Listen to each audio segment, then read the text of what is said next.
Ladies and gentlemen, welcome to the Constitution Center. It is wonderful to see such an engaged and large audience of lifelong learners here at noon to educate ourselves about this crucial tension in America and around the world today between populism and constitutionalism. The National Constitution Center has started an exciting national commission, a 3-year initiative.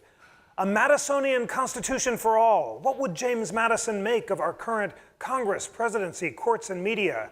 And how can we resurrect Madisonian values of thoughtful deliberation today?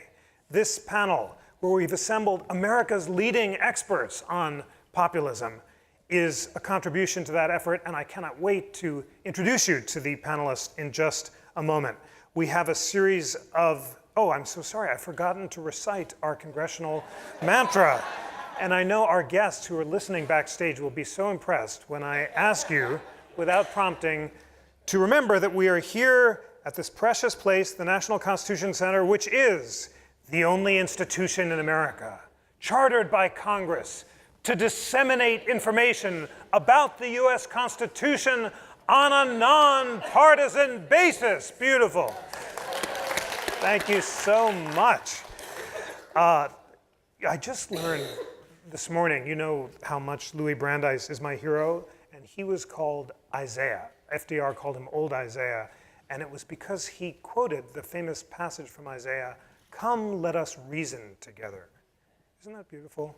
And I think that's what we're doing here right now. We're coming to reason together. That's what the Constitution Center is about, and that's really what we're examining today, is the power of public reason under threat from new populist forces in America and around the world that are challenging the founders' vision of reasoned deliberation. You know about all the great programs that are coming up. You see behind you, they're just cycling. Bob Schieffer on October 17th, Khizr Khan on October 25th, Ed Ayers, the great Civil War historian, on October 30th, November 6th, Cass Sunstein about impeachment on a nonpartisan basis. And of course, the Liberty Medal to Senator McCain by Vice President Biden, our chair, on October 16th. It is now my great pleasure to introduce these 3 extraordinary scholars of populism and good friends. Mark Gitenstein is president of the Biden Foundation and practices law in DC. So I had the honor of meeting Mark in 1986. When I was an intern in college and came to, they're coming on quietly behind me. Rather than waiting, yes, please sit, and then let's everyone sit. This is like a living room. Yeah, Ed is here. I'm here, Mark. Where am I? Right here. This is wonderful. This is the sort of Waiting for Godot version of the introduction, instead of, yes, all the way, instead of P.T. Barnum. But now I can look at them as I introduce them, like old friends, which all of us are. So Mark is in the middle, and we met in 1986 when I'm an intern in college, and he's chief counsel to the Judiciary Committee under the then chair, Joe Biden. And Vice President Biden, and with the help of Mark, presided over the Bork hearings. And it was that experience that kindled my passion for the Constitution. What an incredible honor to be a fly on the wall during that scene. And Mark went on to have an incredibly distinguished career as chief counsel to the Judiciary Committee, as counsel to Senator Biden, and most recently as US ambassador to Romania from 2009 to 2012, where he got to experience the hazards of populism up close. Ed Luce, another old friend from Washington, D.C., is Washington columnist and commentator for the Financial Times. He's worked for the Times since 1985. 1995, as of course you're much too young to have. I was an intern in college then, and you were, yes. Philippine correspondent, capital markets editor, Washington bureau chief. He's been a speechwriter for the Treasury Secretary in the Clinton administration, and has written this really superb new book, The Retreat of Western Liberalism. And finally, Jan-Werner Müller is professor of politics at Princeton. He's been a fellow at All Souls College and many other distinguished institutions. He is the author of several books, including this definitive book, which I've just had the extraordinary privilege of reading, What is Populism? Ladies and gentlemen, please join me in welcoming Mark Gitenstein, Ed Luce, and Jan-Werner Müller. All right, Mark, you recently wrote a piece where you quoted the speech that George F. Will gave at the launching of the Madisonian Constitution for All Commission. You quoted Will as saying that the founders were opposed to direct democracy, that they feared demagogues and the mob, and they constructed a system of filtered representation and constitutional republicanism to prevent populist forces from threatening liberty.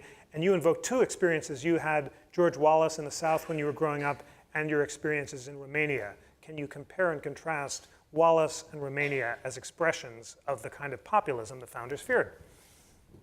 Well, I was ambassador to Romania from 2009 to 2012, and the highest priority I had in terms of directions from President Obama and Vice President Biden and Secretary Clinton was to deal with the issue of anti-corruption and the rule of law.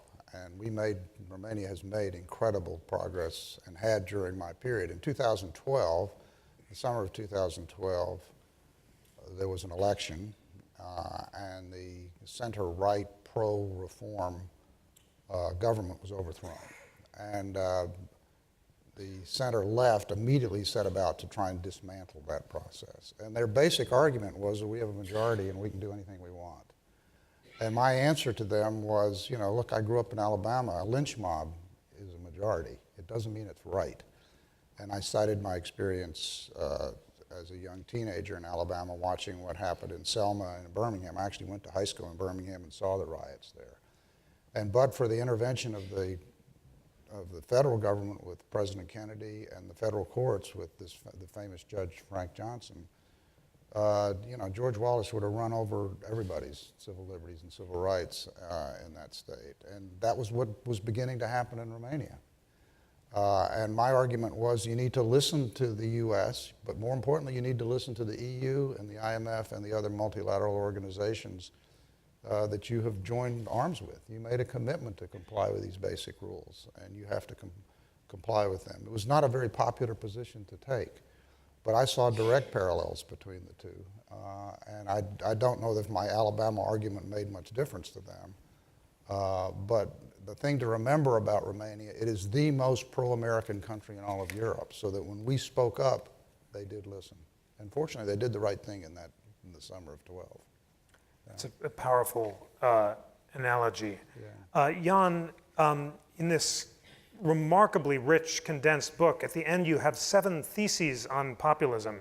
And I'm going to quickly put them on the table just because they're so powerful.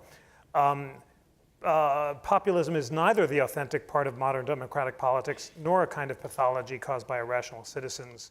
It's a permanent shadow of representative politics. Second, not everyone who criticizes elites is a populist. Populists are anti-pluralist. Third, what matters for populists is that they symbolically represent the real people from which the correct policy is then deduced. Fourth, populism is not a path to more participation in politics.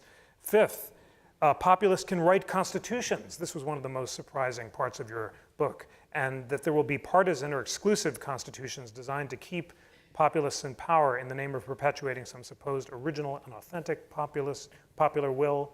6, populists are a real danger to democracy, not just to liberalism, but they should be engaged. And 7th, populism is not a corrective to liberal democracy, but it can be useful in making clear that parts of the population really are represented. There's so much in there that's rich, but since it's the Constitution Center, let me begin with the constitutional point. How is it possible, given the fact that Madison seemed to suggest a tension between populism and constitutionalism, that we could have a populist constitution? And what does a populist constitution look like? So you were kind enough to read out these bullet points at the end, but if I may, let me first of all underline one specific point. So of course, part of our problem today is that we're witnessing an absolutely inflationary use of the word populism. All kinds of actors, left, right, even center, are called populist. Even poor Emmanuel Macron, during the French presidential election, was accused of being a populist, namely a populist of the extreme center. Whatever the hell that means. So my contribution to hopefully clearing up this mess a little bit is to say that contrary to the conventional wisdom today, not everybody who criticizes as the cliched phrase goes, elites, is automatically a dangerous populist. In a sense, it's a very strange thought when you think about it, because any old civics textbook would have told you it's a good thing to keep an eye on the powerful. All of a sudden, beginning of the 21st century, we're told, no, don't do that, because that makes you a dangerous populist. So, of course, when in opposition, populists criticize governments. But above all, I believe they will, in one way or another, say that they and only they represent the people, or what they often call the real people, or also very typically, the silent majority. So long story short, what matters about populism, in my view, is not anti-elitism. What matters is anti-pluralism. If, for instance, Turkish President Erdogan says about himself and his party, we are the people, and then turning to his critics, who are you? That, I think, is the kind of language that tells us that something dangerous, anti-pluralist, and I would say ultimately anti-democratic is going on. Or if somebody says, let's say at an inauguration speech, today power is given back to the people. Of course, it means only if I rule, do the people rule. And Chavez, by the way, said the same thing. So, long story short, it's possible for these kinds of actors to say, we, as the unique representatives of the people, are also going to fashion a constitution that works for the people. And actors like Viktor Orban in Hungary have done that. And it's not entirely a sham constitution in the way that, let's say, Joseph Stalin's constitution in the 30s was just a complete sham. I mean, nothing in it was true.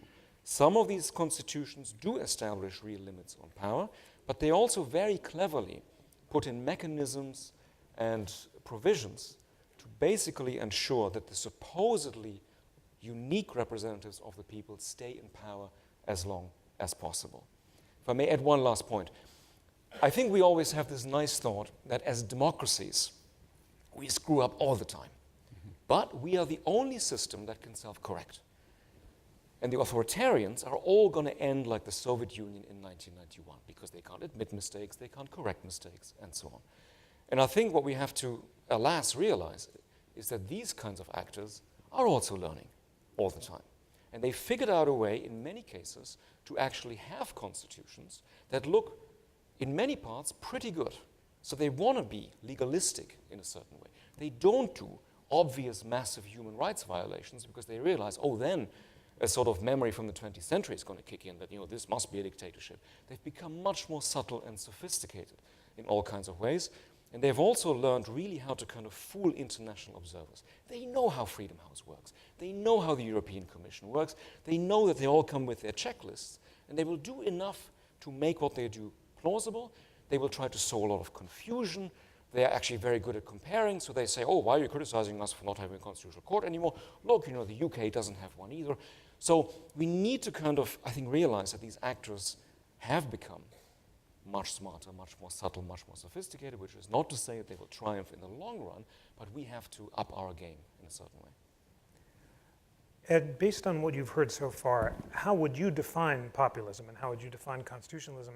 And then tell us why it's on the rise. You give lots of powerful economic reasons in the US and around the world.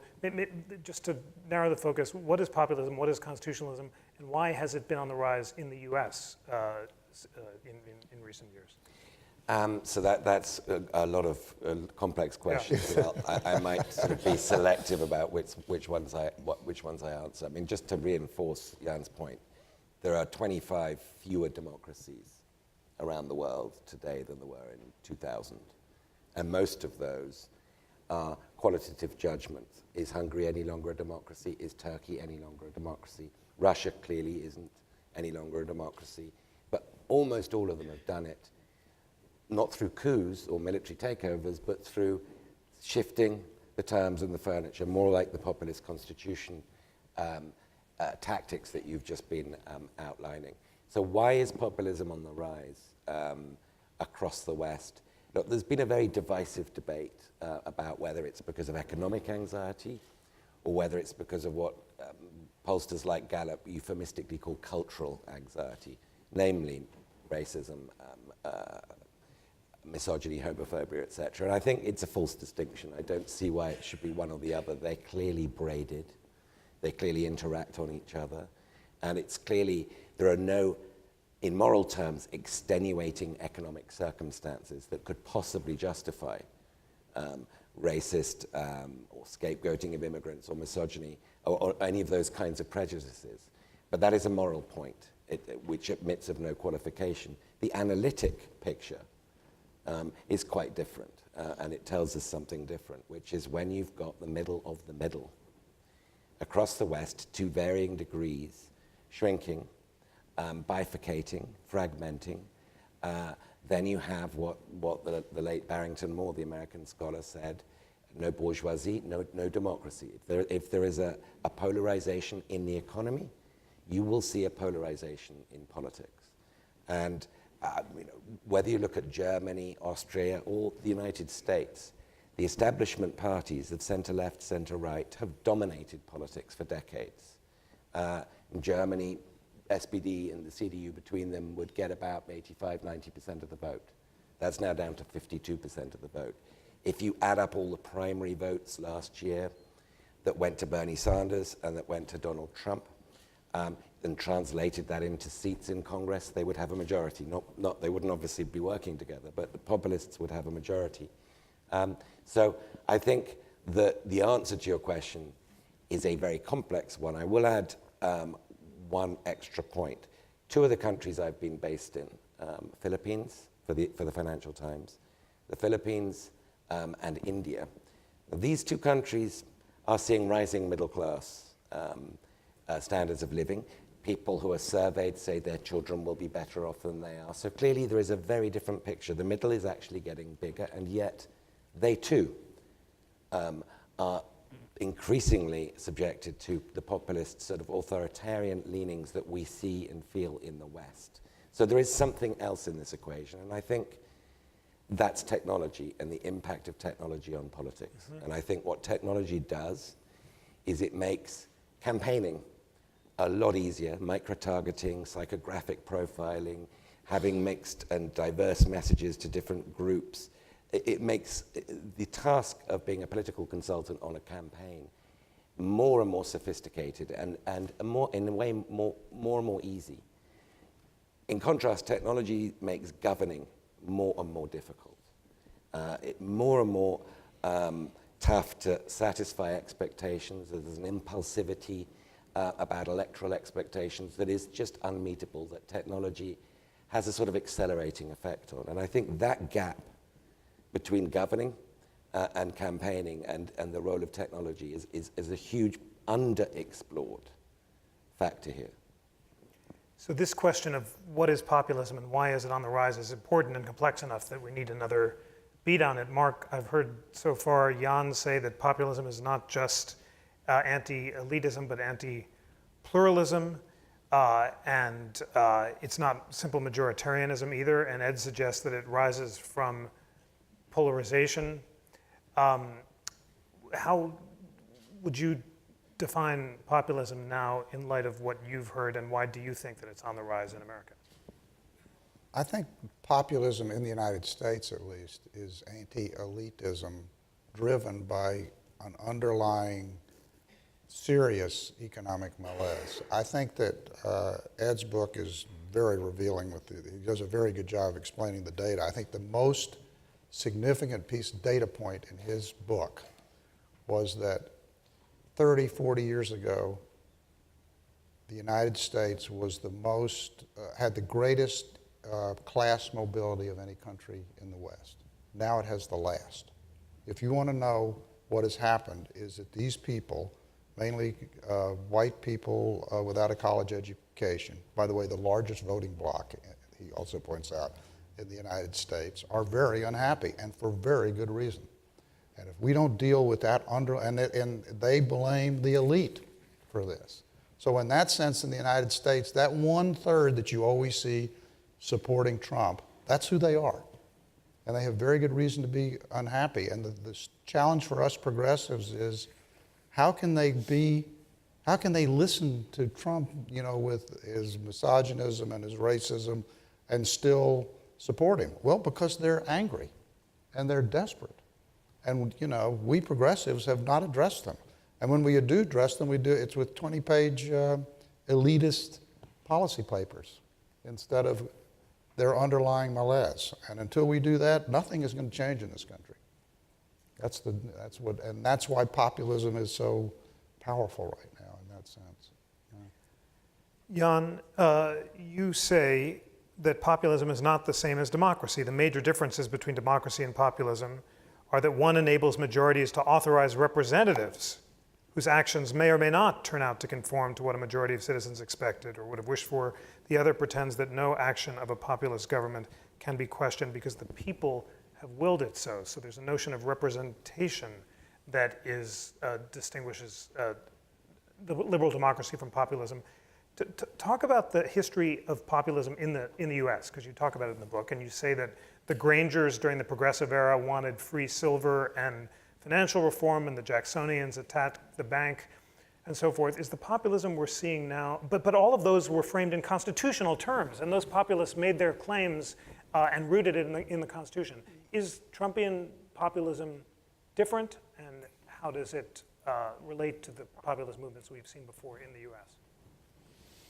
So I end up with a very, to say the least, counterintuitive position on the basis of that book, because I end up saying that the People's Party in the late 19th century, where even the word populism was coined, actually wasn't populist. So it's a typical thing where I say, typical academics, they come up with these things which totally go against common sense, how can that possibly be the conclusion? But it's partly the conclusion because I don't see these actors as having made the claim, we and only we represent the people. Of course they were anti-elitist, of course they were anti-Wall Street, anti-railroad bosses, and so on. In fact, if you compare some of the rhetoric to Occupy Wall Street, you sometimes can't tell which is which. But the fact that Occupy said, we are the 99%, even though it sounds so populist, still makes a difference because they didn't say, we are the 100%. And my claim is that the populist really ends up saying, we are the 100%. Remember Erdogan, we are the people, you are nothing. Or if I may give one quotation from the man who now occupies the White House, in a campaign speech in 2016 in May, he said, I'm quoting from memory, the most important thing is the unification of the people because all the other people don't mean anything. That's not just anti-elitism. The populist is always in the business of excluding certain others. Obviously, the other contenders for power, who are immediately accused of being immoral, corrupt, and, to coin a phrase, crooked. So it's never just a policy disagreement. It's always immediately saying the others are bad characters, which is different from, I think, democratic actors who will fight, of course, about policies, values, and so on, but they don't make it moral and personal in quite the same way. And secondly, and less obviously, these populist actors will always say that some people just don't belong, even if they happen to have an American passport, even if they legally belong. So if I may, just to maybe bring that last point, which is not so obvious in certain ways back home, remember Nigel Farage, leader of the UK Independence Party, still during the night of Brexit, saying this had been a victory, as he put it, for real people. Implying, of course, that the 48% who wanted to stay inside the European Union, well, on one level, aren't quite real. If I may add one last thought, because we've already been talking about the mob and the people are to blame and so on. People may have very good reasons to be angry. Sometimes that anger links up with a populist project, but the populist project is driven by elite actors. This is not a spontaneous sort of thing coming from below. Some countries, I think we've seen a very clear pattern that basically when populists come to power, it's one elite replacing another, very often with sort of culture war style arguments. These are not the real people, now the real people are in power, but it's basically just another elite. So in Poland, for instance, people talk about Poland A and Poland B. What we're seeing right now is the triumph of Poland B. But it's not, ordinary people who've finally been put in the driver's seat. So contrary to what is often said, populists don't have a problem with the idea, the principle of political representation. They just think that unless they're in power, we have the wrong, i.e. corrupt representatives. But once these actors get in power, they will govern on the basis of representation. They're not saying, let's now have many more possibilities for participation, online voting, open-ended deliberation in town halls. We don't see any of that in Hungary, Poland, the US, for that matter, Turkey. Nothing of that sort. So I think it's a mistake to think that somehow they are committed to really bringing people back in. No, it's a purely theoretical, in a sense, kind of rhetoric, and it's propounded ultimately by just a different set of elites. And as I hear this really illuminating and complex discussion, I want to ask, is populism more of a European than an American philosophical tradition? You talk about its roots in Rousseau and the general will, but this notion that the politicians represent the real people, does that come from Europe and not the US, and is its appearance in the US a new phenomenon?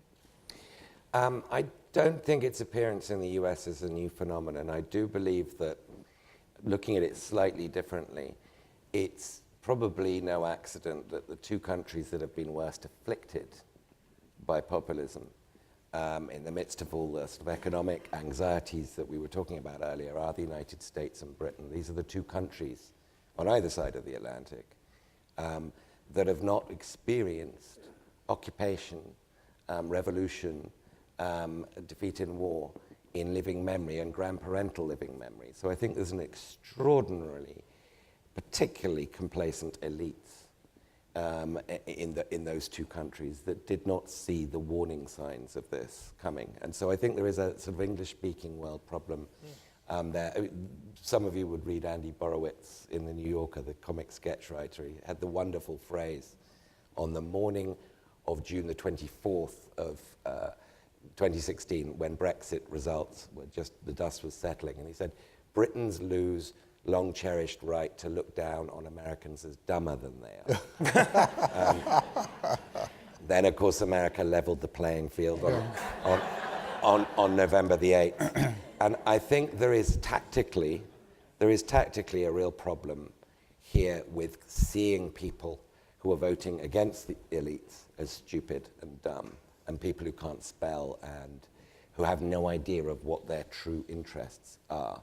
And when you mentioned Rousseau and the general will, there is a problem there with the liberal pushback against this abhorrent phenomenon of Trumpism, this horrible sort of situation we find ourselves in, that the liberals are the ones who also understand the true will. It's just a different general will they understand than the one Trump claims to be channeling and expressing. And I think there is a dangerous liberal tactical error there of talking about working class whites, blue collar whites, voting against their interests and not understanding their true interests, which, as conceived of by the liberal narrative, is your pocketbook interests. Now, we as professors or journalists might vote against our economic interests, but we can, because we're enlightened. We understand the sort of moral value, but they can't. They're just stupid. And I think that's tactically a very, very dumb way of approaching this problem. It's why we lost the election. Yeah. Well, let me ask you about that, Mark, because you worked with Vice President Biden for years, our new chair of the Constitution Center. What's the difference between the way Vice President Biden talked to those blue-collar workers that he knew so well in Scranton and that of Trump, and why did we lose the election? Why did the Democrats lose the election on a nonpartisan basis? You know, first of all, in defense of Hillary Clinton, when she ran in 2008, she ran as the blue-collar candidate, which is so puzzling to why in 2016 she ran as the elitist candidate. I've always found that puzzling. I think the thing about Biden, and you and I both know Biden quite well, is he is actually a blue-collar guy. I mean, he grew up in a blue-collar, by the way, so did Hillary, pretty much. He grew up in a sort of a blue-collar kind of upbringing. So he intuitively understands what it's like and tells these great stories about his father moving from Scranton to Wilmington and having to give up his job and not being able to provide a college education for his son. And when he speaks about these things, the average blue-collar worker, I think, says, this guy understands.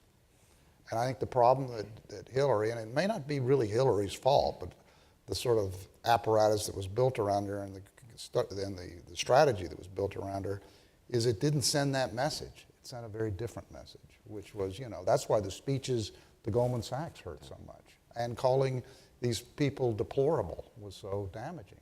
So, Can I just add very quickly there to reinforce your point? I believe that Joe Biden's net assets are around $500,000 once you subtract the mortgage he still has in Wilmington. Yeah. Not that much different to when he came to Washington in the early 1970s in real terms. Hillary Clinton's north of $100 million, which is a different universe. The monetizing the brand thing is a huge difference, and I know they both have family ties in Scranton, but I think that's where the similarities end, because the monetizing the brand of the Clintons is a valid, legitimate target for people to say, this is what's wrong with society today. But you and I talked about this in the green room. Donald Trump is a billionaire. Okay? Indeed. And he lives in these elegant houses and buildings, et cetera. He's able to communicate to those people. Why? And I think we need to find out the answer to that. I think you and I have our theory. My theory always about Donald Trump was that he was actually discriminated against by the elites in New York. They never accepted him. So he intuitively gets the alienation that underlies these voters, and he's able to communicate with them in a very gut level way. And I think, we need to be able to do that. Jan, can I put on the table this crucial question of whether constitutions can constrain populism, and in particular, will the US Constitution save the US from populism? The framers did not believe in the concentration of power. They wanted to disperse it among the branches so that no particular branch could speak in the name of we the people and claim that they alone represent the people. Will the US Constitution save constitutionalism in the US? I have 3 hours now to answer that 20 simple words or question. less. The fate of the republic depends Let on me you. let me try to put 2 points on the table. So Yeah. clearly, it would be wrong to pretend that the U.S. is just like Turkey or Hungary or some of the earlier examples we talked about. No, it's a very different system. There are reasons to believe that the checks are much stronger in all kinds of ways. Having said that, it's a question sort of what exactly it would mean for constitutionalism to be eroded. It's one thing to go for official change, a new constitution, amendments, constitutional convention. We're only a few states away from a potential convention. So that's one route, and that still seems relatively unlikely. It's another thing to basically dismantle the institutions without officially abolishing them. So if you basically make the State Department dysfunctional, or if the head of the EPA day and night meets with lobbyists, yes, these institutions are still there, but in a certain way they're not there anymore. So that's the more worrying scenario, I think. And that, again, is harder to figure out. It's one thing for an actor to say, now I will officially give you a new constitution. It's another thing to basically be working behind the scenes to some degree. The other thing that maybe is worth putting out as a thought is that to the extent that most of these actors we've been talking about officially remain constitutionalists, so they don't say, I'm going to govern in a completely unconstrained way on the basis of what the people assembled on a square tell me every day. No, they have law in place, constitutions in place, and they remain officially committed to democracy, rule of law, and so on. It's strange to me that one particular response that in the old days would have been the obvious response in a situation like this, we don't see much of, and that is civil disobedience. You would have said, look, when the regime remains committed to the same ideals, we're going to sort of appeal to the majority and other people to say, let's come out.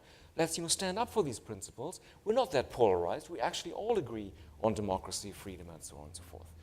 And up until maybe the middle of the last decade, people are very confident that this tactic works. I mean, Milosevic in Serbia was still brought down by a relatively small number of people. Some of my colleagues in social science have done these big empirical studies and are now saying, if you can mobilize 3.5% of your population continuously, any regime will fall. Wow, 3.5% isn't that many. And yet we haven't seen any of this.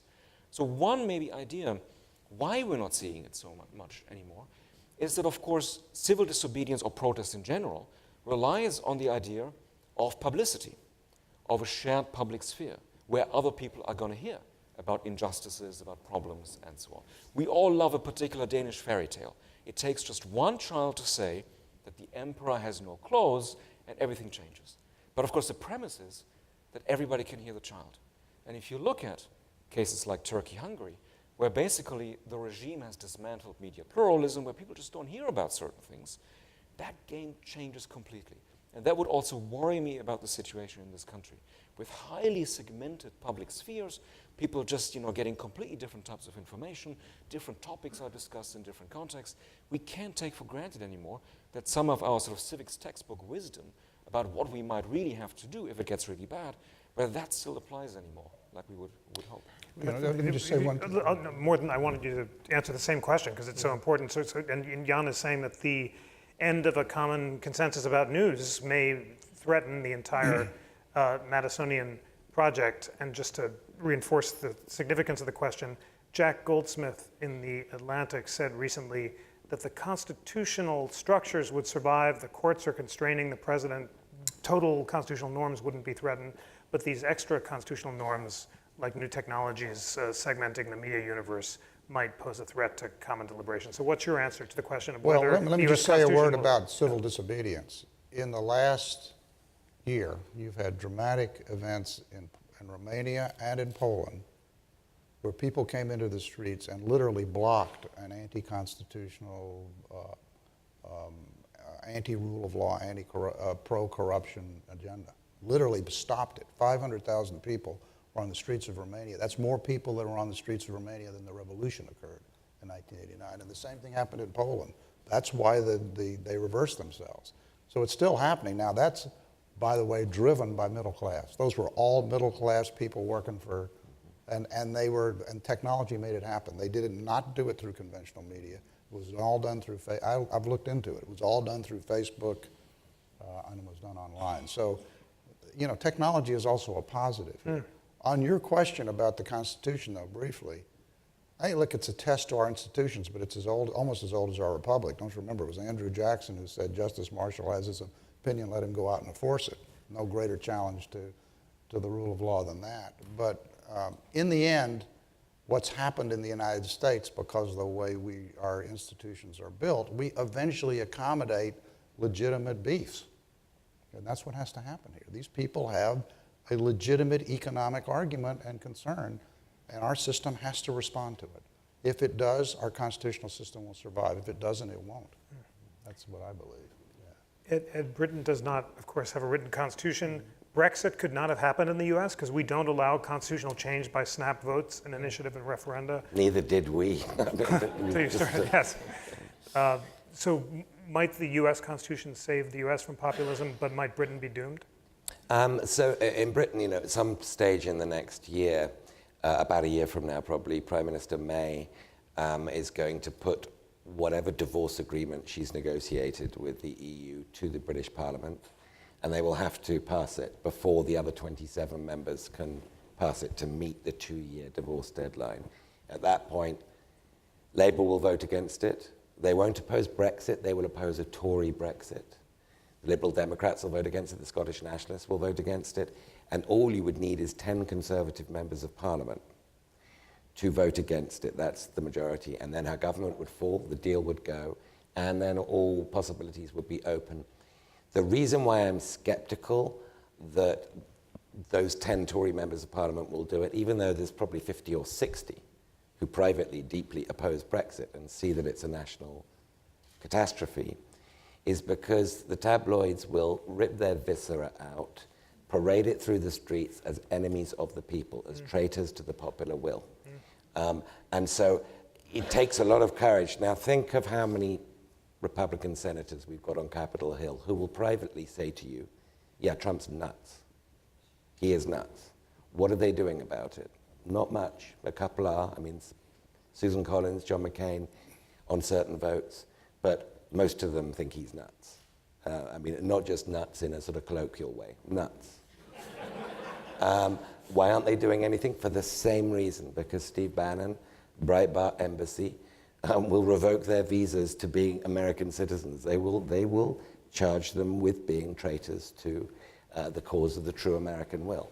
There is intimidation. How does this map onto the conversation about your question about America's Constitution? Ultimately, I'm not too worried about the Madisonian system of checks and balances. I think the courts are and will do their job. I think the special prosecutor Robert Müller is doing his job. I think my profession is doing a way better job this year than it did last year. And some other aspects of civil society. What I'm worried about is the conditions, the brew that led to Trump is actually getting worse. I mean, Jan quite rightly mentioned that populists are elites. Well, Donald Trump's economic proposal, if this tax cut gets through, and it might not, and that is, that is the great saving grace about Trump, is he's incompetent. But if it does get through, we're going to get a further exacerbation of the conditions and of the economic conditions of people out there, a further sense of frustration. And where that leads politically, I don't know, but I'm not really worried about the furniture, institutional furniture, and the checks and balances and the separation of powers. I'm worried about the sociology and the socioeconomics of America out there. I think it's getting worse under Trump, and I don't know where that will lead politically. Maybe to a competent version of Trump. That's my real concern. A fascinating suggestion that the tax cut might have the inadvertent and perverse effect of exacerbating the economic inequality that led to Trump in the first place. Jan, now let's look to the world, and do you agree with Ed that it's economic conditions and not constitutionalism that either exacerbates populism or could save us from it? I ask the question broadly, in the broad I know this is deeply unsatisfying, but there is no one-line answer. And in a sense, we always say, oh, these populists, they have these simplistic ideas, or the demagogues. But, sometimes when they serve us with a simple explanation of what's happening, losers of globalization or something, we sort of, I think, are too ready to just buy it, because it makes our life easier too, if it were just one simple cause. But national contexts still matter a great deal. So in some countries, it clearly has little to do with economics. I mean, in the Netherlands, for instance, Geert Wilders still did pretty well. Netherlands is pretty well off. It clearly is much more about a kind of culture war or other kinds of anxieties. In some countries, it's about the fact that people have had enough of what they perceive of as technocracy, which is also, in a sense, a version of anti-pluralism. Only one correct rational solution, or only one reasonable center in the middle, which is, by the way, the Macron phenomenon, where he basically says, there's now the big reasonable center, and there are only sort of crazies on the left and the right. Might remind you of Tony Blair in the 90s, actually ended up exacerbating populism, but it wasn't directly about economics. So I think it's a very complicated picture. I know this is a very boring thing to say, but I think we just have to bear that in mind, and not to kind of think that, there's going to be some quick fix one way or the other. One thing I would underline, though, you're all familiar with this narrative which we heard up until March this year, that there was now an unstoppable global wave, or as Nigel Farage, for whom the wave was apparently too small an image, a tsunami of populism that was washing away the elites everywhere. Of course, first Brexit, then Trump, and so on. I think what this, of course, completely overlooked, with all due respect, is that Nigel Farage didn't bring Brexit about all by himself. He needed his very established conservative collaborators. Boris Johnson is a bit funny too, maybe, but someone like Michael Gove, the man who famously went on British TV and said, this country is tired of experts, after all the experts had said, don't do Brexit. Interestingly, Michael Gove himself was always seen as a kind of intellectual in the Tory party. So it wasn't just anybody on the street who told people, don't believe in experts. It took an expert to tell people that expertise is overrated. And in this country, at the risk of saying the blindingly obvious, Donald Trump did not become president as the candidate of a third, new, spontaneous, grassroots, working-class protest movement. He was the candidate of a very established party. He also needed people to vouch for him. Chris Christie, for instance, Rudy Giuliani, you all remember this.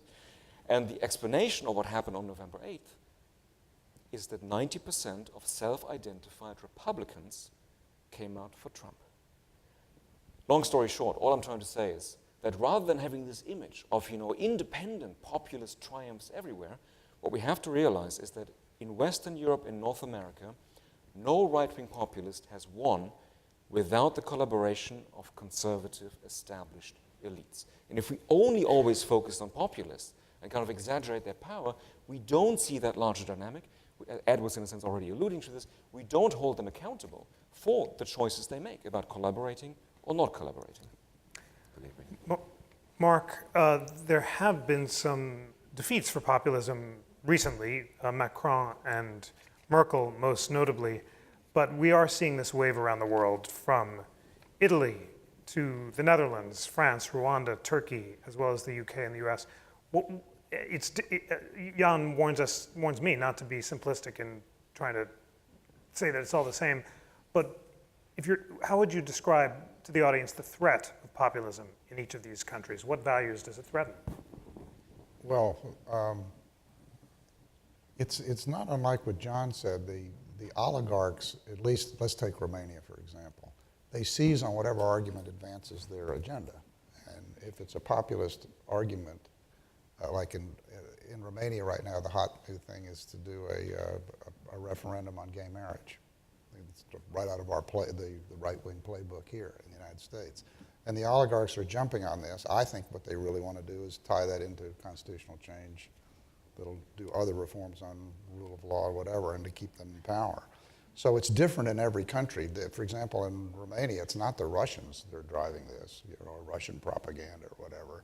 Romania will do it to itself because it's a command and control economy that's trying to become more democratic and free market.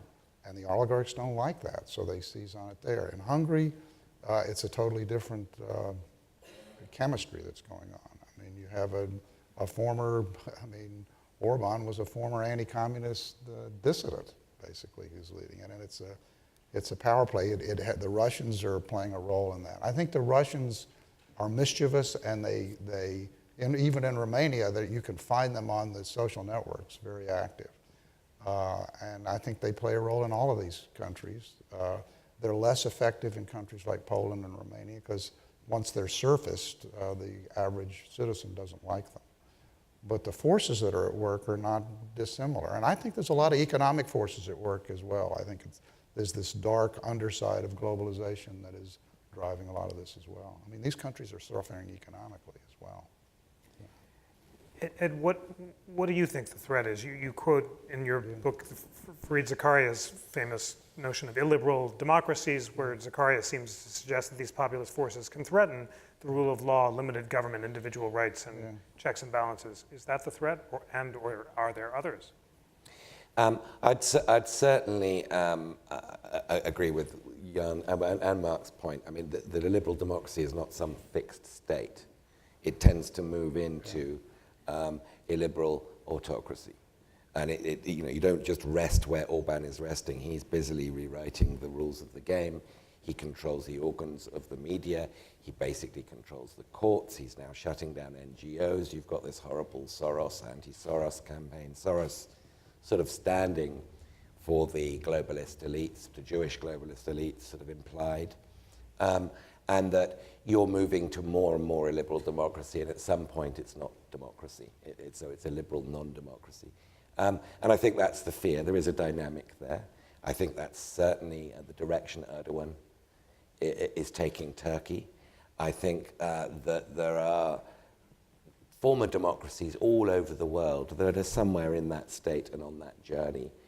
It's not, as I say, there's a sort of Tolstoyan element to this. Populism is on the rise around the world, but it's unique to each. We're each unhappy in our own particular ways. And I don't see that as being the American journey. I'm not particularly worried for the survival of American democracy, at least not in the short to medium term. I do, however, have a problem ultimately with how difficult it is, like many people do, to make the US Constitution adapt to changing circumstances. I mean, we're now in a picture demographically where 16% of America can get a 51 Senate vote and pass bills, confirm justices to the Supreme Court, representing just 16% of Americans. So, one senator per 200,000 South Dakotans is worth one senator for 18 million Californians. And the Constitution cannot adapt to that. And you need 3/4 of states, hypothetically, to amend the Constitution, but, they're not going to be turkeys voting for Thanksgiving, right? They're going to keep the system. It gives them outsized power. And so I do fear that the flexibility you would like to see in the American Constitution isn't there, and it is brittle, therefore.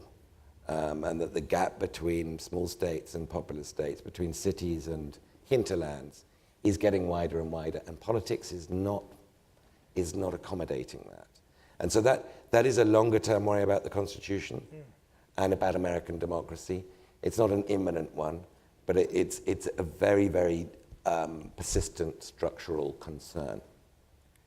That is an important one. And Jan, just an hour ago, I recorded this week's We the People podcast about the Gill partisan gerrymandering case that the court heard on Tuesday, which some have considered the most important partisan gerrymandering case of the decade. And the question there is, in Wisconsin, if the Republican Party can get a minority of votes, 48%, but win a majority of seats, 60%, is that a violation of the First Amendment rights of expression and association and the Equal Protection Clause's guarantee of political equality?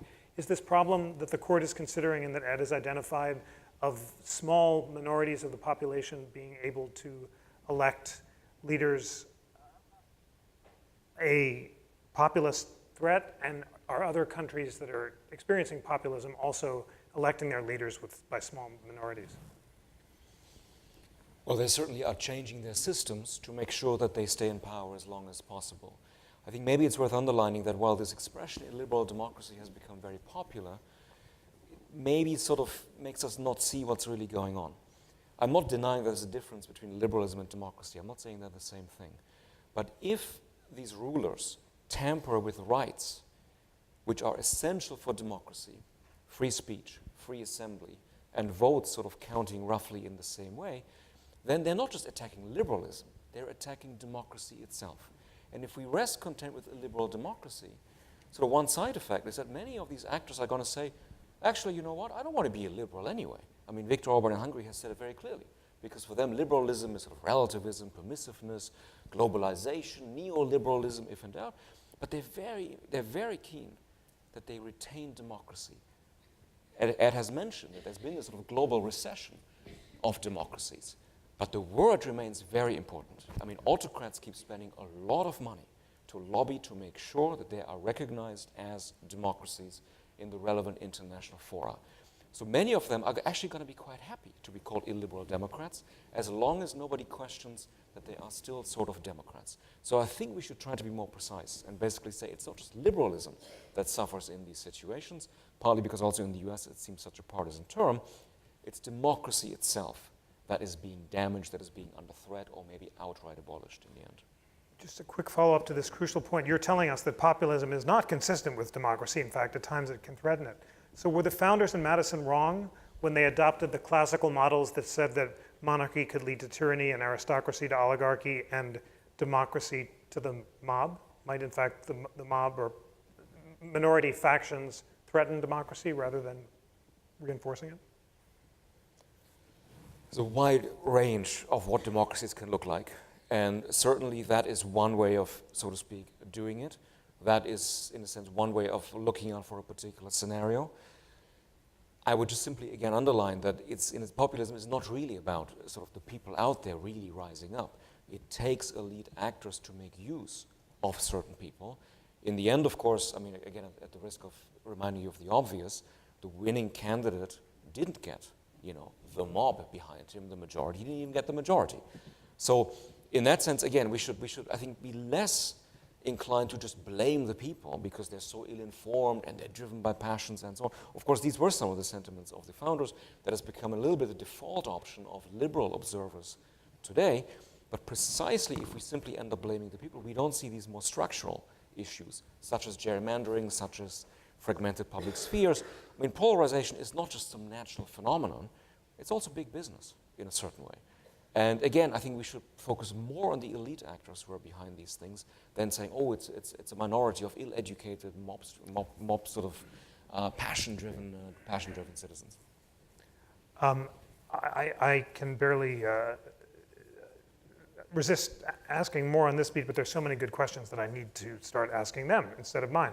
So the first, Mark, is how does a populist leader keep control if he or she doesn't deliver for the base?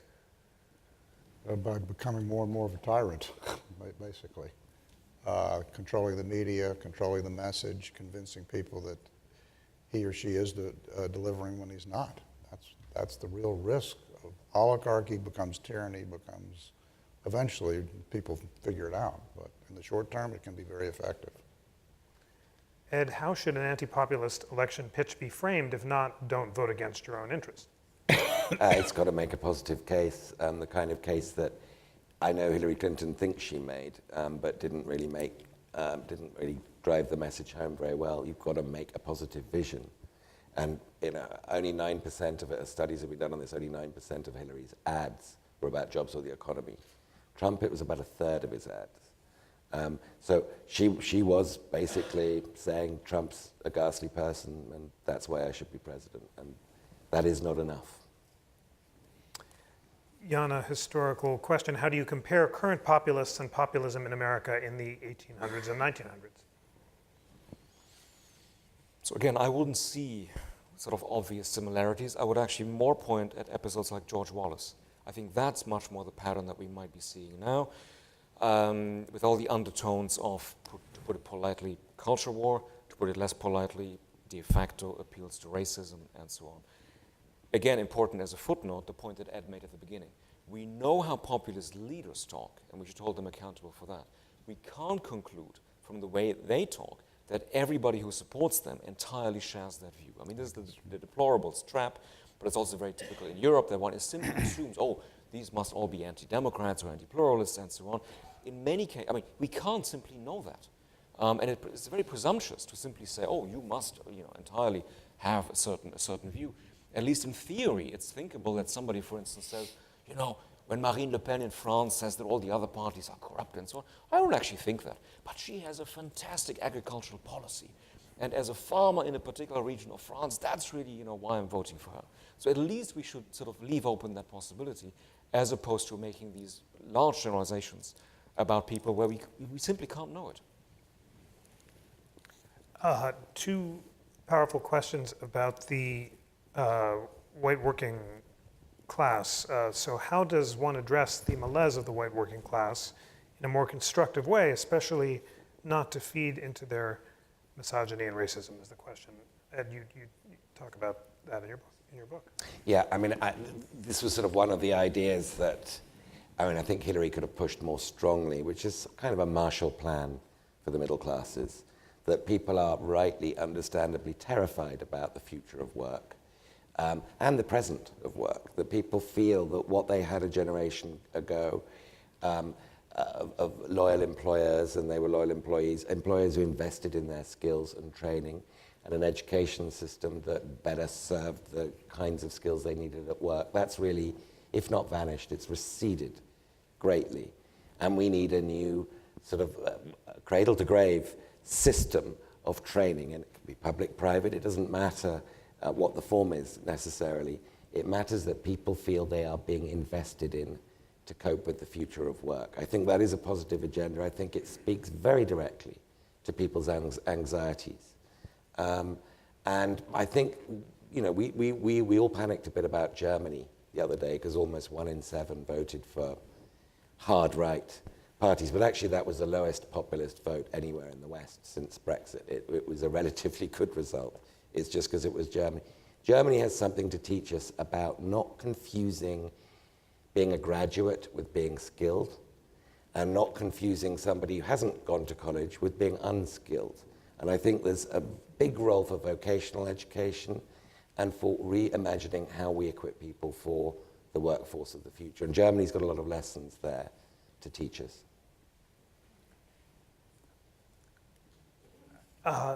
Mark, if liberals should not view blue-collar conservatives as being oblivious to their own best economic interests, how should blue-collar conservatives be viewed?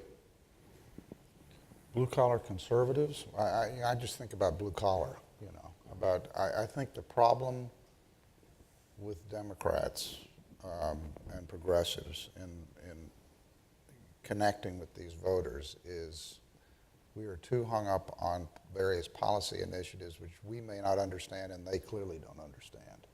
And we need to find a way to directly identify with them. I mean, certainly calling them deplorable is not a good place to start. And I think that, Democratic Party and we are the pluralist in the American political constellation.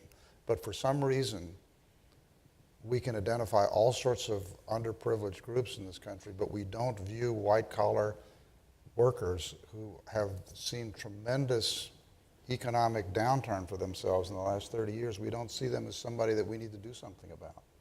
And until they believe we do, and there are all sorts of ways in terms of communicating that message that would work better than simply talking about different policy ideas, many of which I agree with. I think you're on the right track on all of these ideas. But in the first instance, we need to be able to talk to these people in a way that they believe we care about them.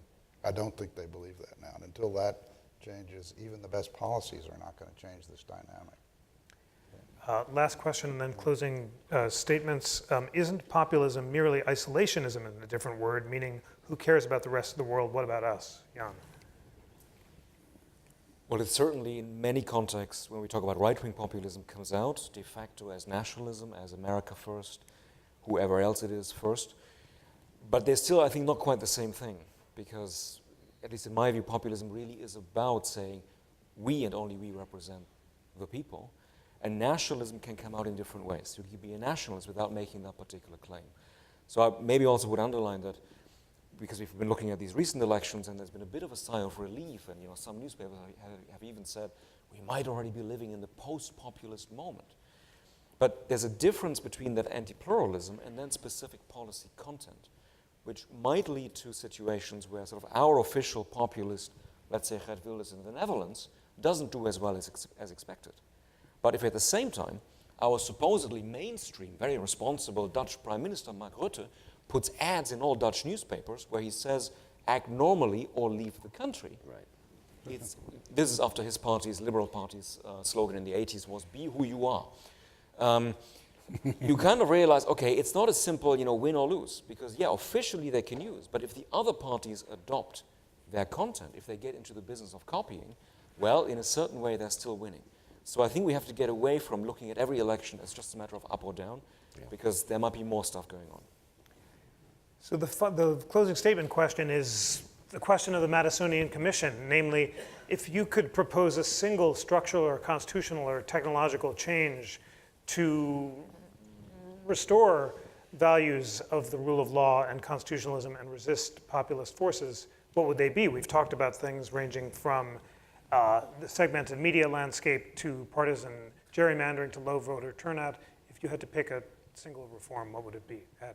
I'm not sure whether it would qualify as a constitutional reform, but the fairness doctrine, the defense of the public square and of media that at least attempts to be objective is desperately needed.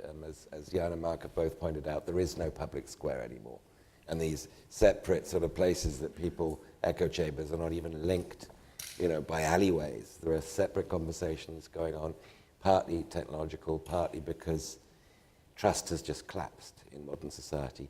And I think the public square, the missing public square, has to be addressed. I can't tell you what particular remedies would get us there, but Facebook and Google and others have to be part of the solution here.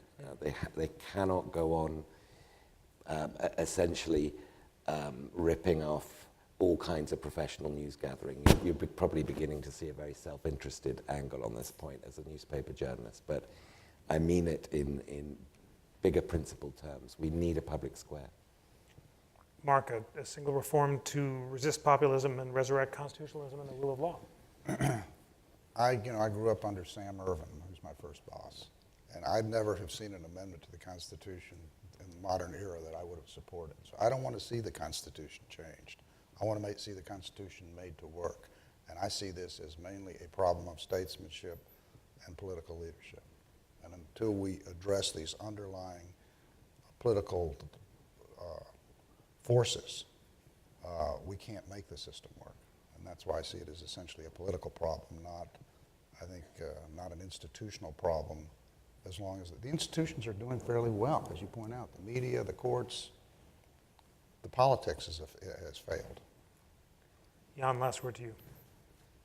So 2, if I may. Please, that would be great. So first of all, maybe not surprisingly, in this country, campaign finance reform. And secondly, I would strengthen the point that Ed was making. If I remember correctly, you have Carl Sandstein coming to talk here in a while.